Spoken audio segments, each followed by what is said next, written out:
This video is on cells, DNA, and genetics, the basics, and it's actually a very complex topic, and there are individual courses in cell biology and genetics at the university level.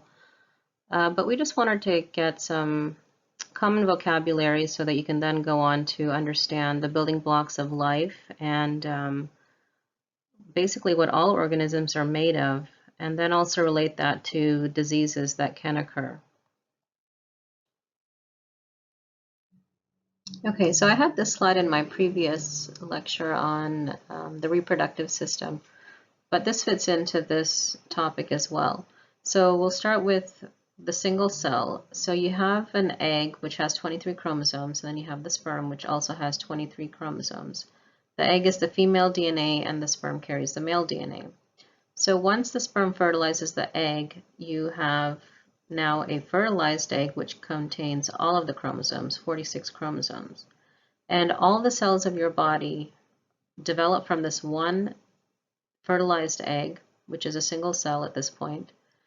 And the only cells that don't contain 46 chromosomes would be the sperm and the egg, which would have 23 again in the offspring.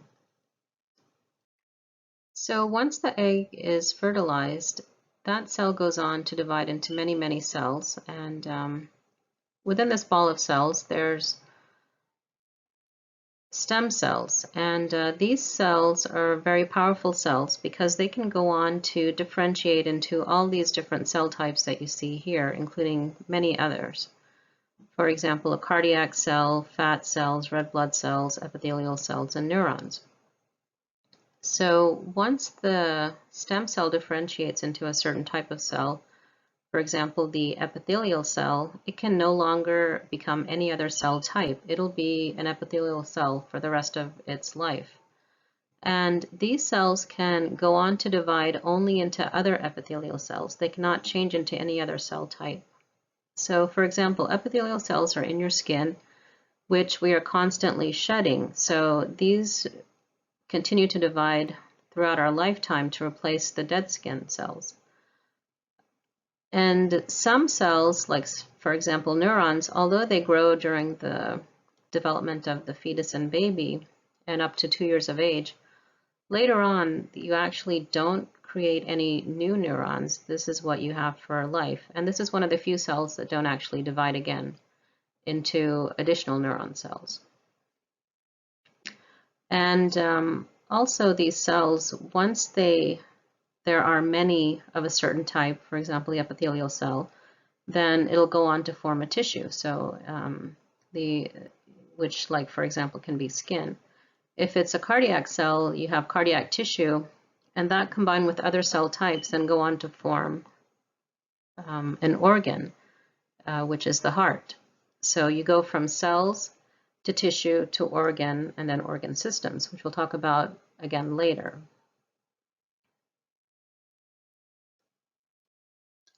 Okay, so on the previous slide we had talked about stem cells and how they differentiate into other cell types. So once it forms into a specific cell type, that's what it'll stay for the rest of its lifetime.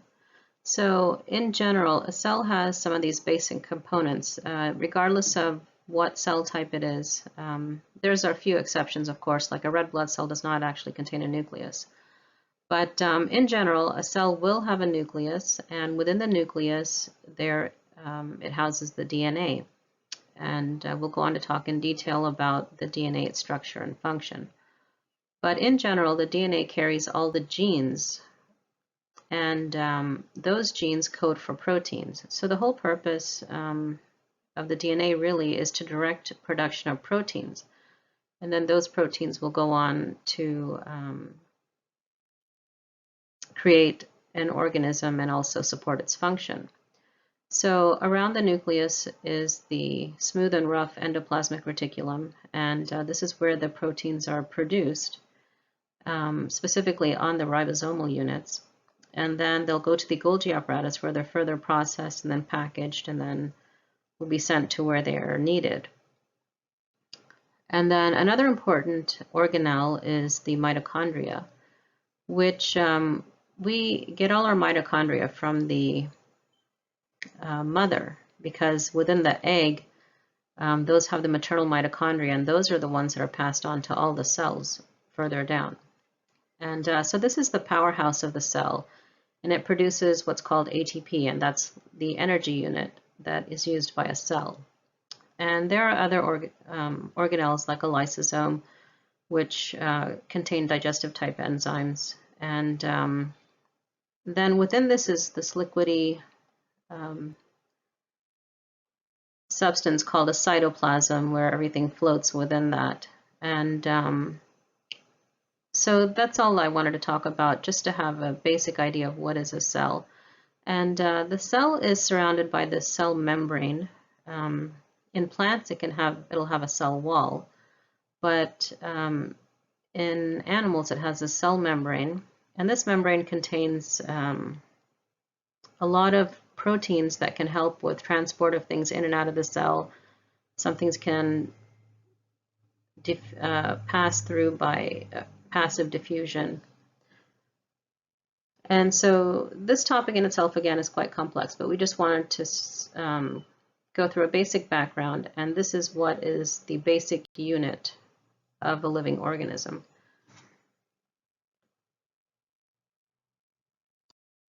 So every organism will have a different number of chromosomes. A fruit fly, for example, has 8 chromosomes, and I recently just looked up a dog, and apparently it has like 70-something chromosomes. So the number of chromosomes don't necessarily mean the complexity of an organism. They may be smaller, they may have fewer genes, for example. But if I look at this, I know right away that this is actually a karyotype of humans. And how do I know that? It's because there are 23 pairs of chromosomes. 22 of them are what are called autosomes, which code for everything in your body except for the sex chromosomes, the X and the Y, which are what determine whether you're male or female. So if you have an X and a Y, that means that this is the karyotype of a male. And you get the X from the mother and the Y from the father. And then if you had 2 X's, then that means you got 1 X from the mother, 1 X from the father, then this will be a female. And all the other chromosomes, as you can see, have 2 of each number. So 1 comes from the mother and 1 comes from the father. Okay, so this is a close-up view of the DNA, which stands for deoxyribonucleic acid. And it's made of a backbone, which is a deoxyribose, which is a 5-carbon sugar, and phosphate. And then what are called the rungs of the ladder, the sides are the ladder, and then the rungs are the nitrogenous bases, and those are adenine, guanine, thymine, and cytosine. So adenine always binds to thymine, and guanine always binds to cytosine. So every rung in this ladder contains 2 of these base pairs, and always in that combination. And the DNA naturally forms this kind of helical structure. And it can twist and be tightly wound, or in the case when it has to replicate itself, it'll unwind, and then the nitrogenous bases are separated and used as templates to create new DNA. Okay, so here's another view of the DNA, and you'll see that it's contained in the nucleus. And then if you have a close-up view of the chromosome, you'll see that it's tightly wound up. It has to be condensed and tightly wound in order to fit within the cell. And once it's unraveled, it's actually really lengthy. But the other thing that helps it wind up are these histone proteins, and the DNA just wraps around it, and that just increases the surface area that it can fit around. So then as you go to the unwound state, you'll see that it has to do this in order for the base pairs to separate and then for copies to be made. So the DNA can be basically found in this unwound state in order to either replicate itself or as a template for RNA. And then it goes to this tightly wound state when the cell is going to divide into two, and each copy of the DNA would go into the daughter cells. So in cell biology, there's what they call the central dogma, which is talks about the flow of genetic information. So you start with the DNA, and the DNA is used to make further DNA, or it's transcribed into RNA, and then the RNA is then used as a template to make proteins, and that's called translation. So those are two important terms to know, and know which one is which. DNA to RNA is transcription, and then RNA to protein is translation. So in the bottom picture here, you'll see that where it says parent DNA, that portion is in a helical shape, and then the topoisomerase and helicase and all these enzymes help it unwind and separate. And then you can see at the top and the bottom that the DNA is copying itself by adding new nucleotides that are complementary to the nucleotides that are on the backbone. And then these will create 2 DNA, which again, each one will go to a daughter cell as the cell divides into 2.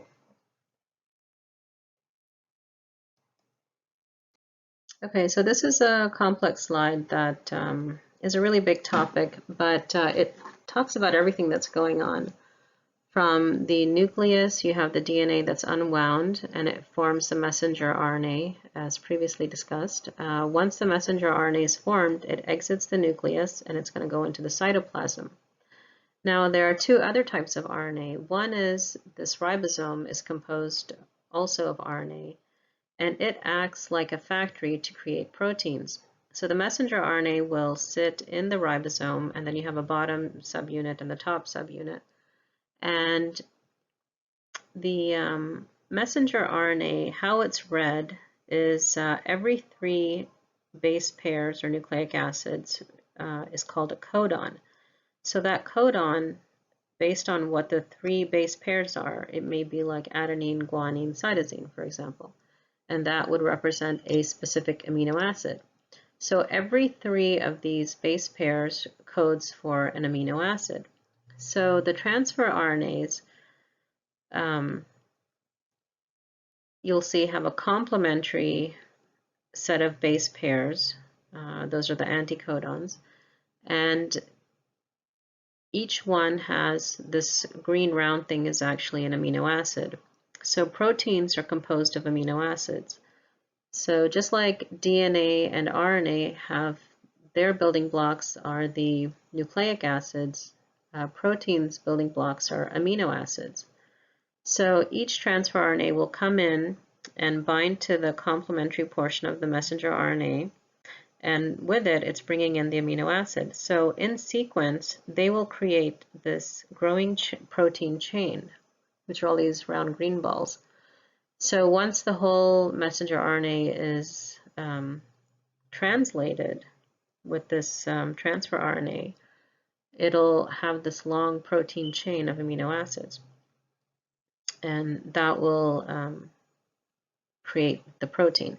So the final protein product actually, once it's released from this whole unit, will be processed, and then it'll fold, and then it'll have like a 3D structure, and that's the final shape of the protein. Some proteins, an example is insulin, that you've all probably heard of. People that are diabetic need to take insulin. That's an example of a protein chain. Then you have hemoglobin, which carries oxygens, and those are actually 4 proteins that come together and carry the oxygen to different cells in the body.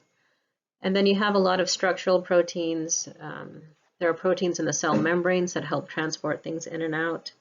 So they have extremely important roles, and then all the enzymes in the body are also made of proteins. So,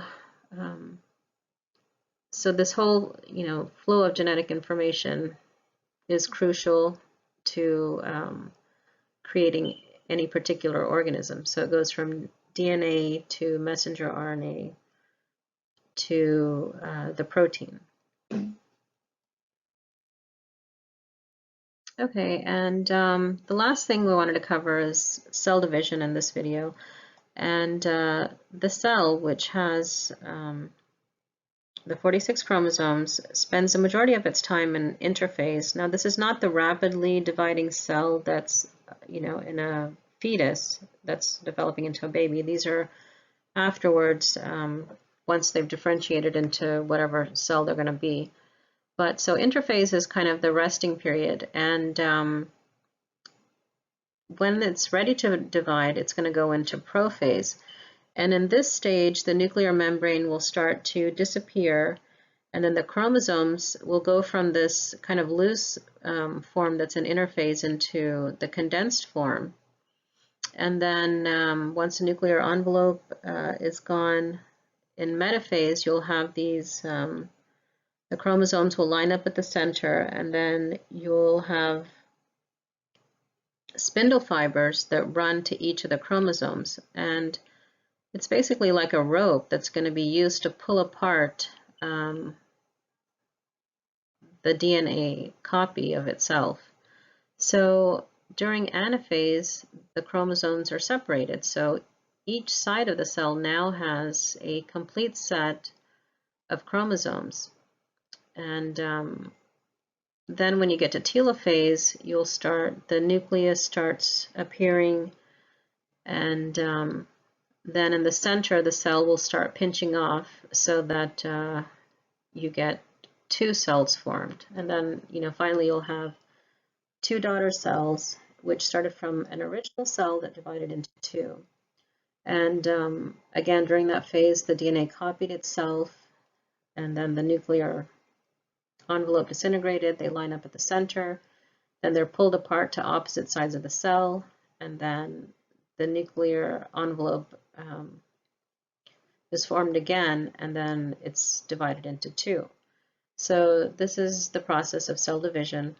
So the DNA is copied, and each copy goes into each new cell. So this is very important to preserve the DNA exactly as it was in the original cell. There are enzymes that actually correct any errors in replication, but sometimes it happens that a mutation occurs in which the correction wasn't made, and this can be lethal and kill the organism or the cell, or it could lead to something like a cancer formation. So the DNA has to be copied exactly, and every daughter cell will have that exact copy. So in the last slide, we looked at mitosis, which is when the cell copies itself, the DNA is copied rather, and two daughter cells are made. Now, they're specialized cells, the sex cells, which are the egg and the sperm. These undergo a process of meiosis. And so here you have an example of a cell that has only two chromosomes, or rather two pairs of chromosomes, two from the father, two from the mother. So you can say that if the white represents the father and the red represents the mother. And during interphase, so in meiosis 1, they will copy each other. So the chromosomes you'll see have duplicated, and so there's two of each. So then those will divide into two, and each of the daughter cells in meiosis 1 are now going to have a copy of each chromosome. Now, what's different here is that there's a process that's called crossing over, and in genetics it's complicated, but when they're lining up in the center, sometimes the chromosomes, these are the mother's and father's chromosomes that are of the same chromosome number. So if this is chromosome number 1, it's the mother's and father's number 1 chromosome. They'll line up together into kind of a tetrad, and some of the genetic material can be exchanged. So that's why you see a little bit of red on the white chromosome and a little bit of white on the red chromosome. So this is how you can kind of change the genetic information, so that a different chromosome is now carrying the mother's information, and some of the father's information is carried on the mother's chromosome.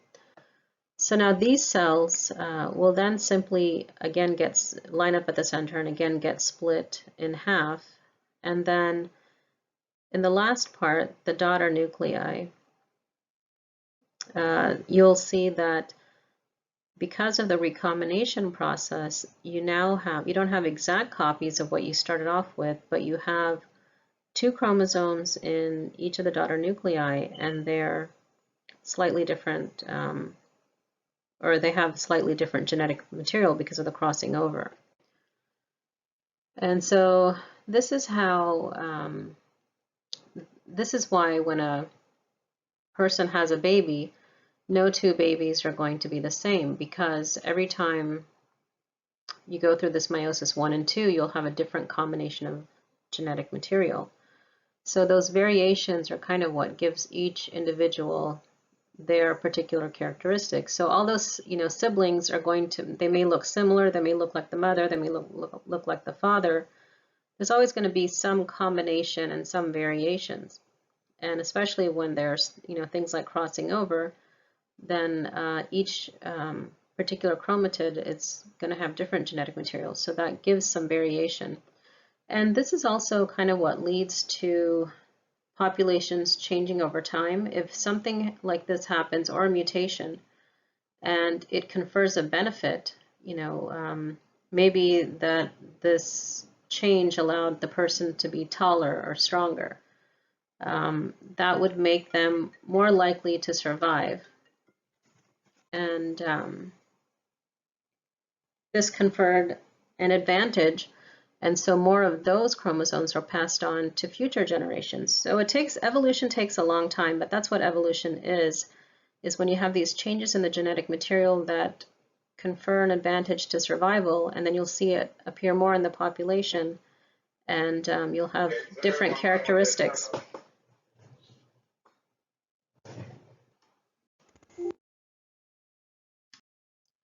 So now we can kind of look at the big picture again. We went from the cell, what are some of the cellular components, how the DNA is replicated, how proteins are made. So the cell, and we looked at cell division, and that process is called mitosis. But so once the cell divides and divides and divides, it'll form a tissue. So a tissue is a group of similar cells. And in this case, it's a muscle tissue. And then those tissues can then go on to form organs. So here you have a cardiac tissue. And then all the related organs in a system will be called an organ system. So here you have the heart and the vasculature, and that's the cardiovascular system in a salamander, which is smaller and simpler, of course, than a human. And then all of the organ systems together then develop the organism. So that's what we've been talking about, whether it's, so the cell goes to tissue, to organ system, to organism. So we could be talking about a fish, a salamander, a bird, and monkeys, and then humans, which are some of the most complex organisms. And then at the bottom here we have plants. So again, here's a plant, and then it forms tissue, and then in this case it's a leaf, and then a group of leaves can be the organ system. I mean, plants are a little bit different, but this is kind of the development of an organism from a single cell. And remember that single cell in humans was the egg and sperm coming together, and that's going to be the same thing for all living organisms, is an egg and a sperm coming together and then creating the organism. And what it forms is all coded for by the DNA. So that's the stem cells, the DNA, that's all pretty powerful stuff. So we're going from a cell to an organism.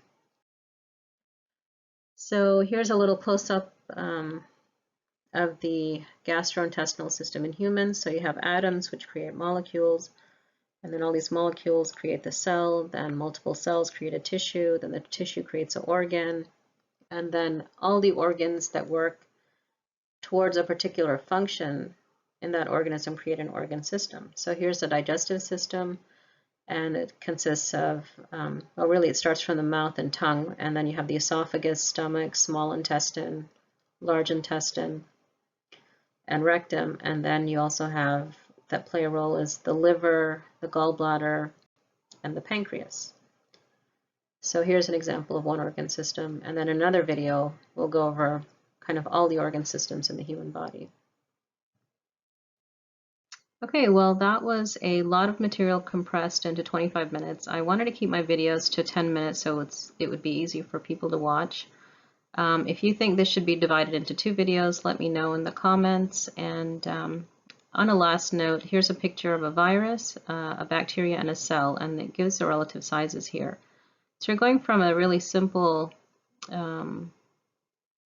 virus, which is, not really alive per se because it can't replicate on its own, but it does contain the RNA, DNA molecules, which code for life, at least in the higher organisms.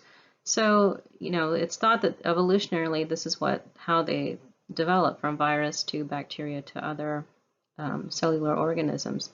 And this took many, many, many years, possibly billions of years, for it to go from, this simple thing to the organisms or the life that we see today, which include plants, animals, and humans.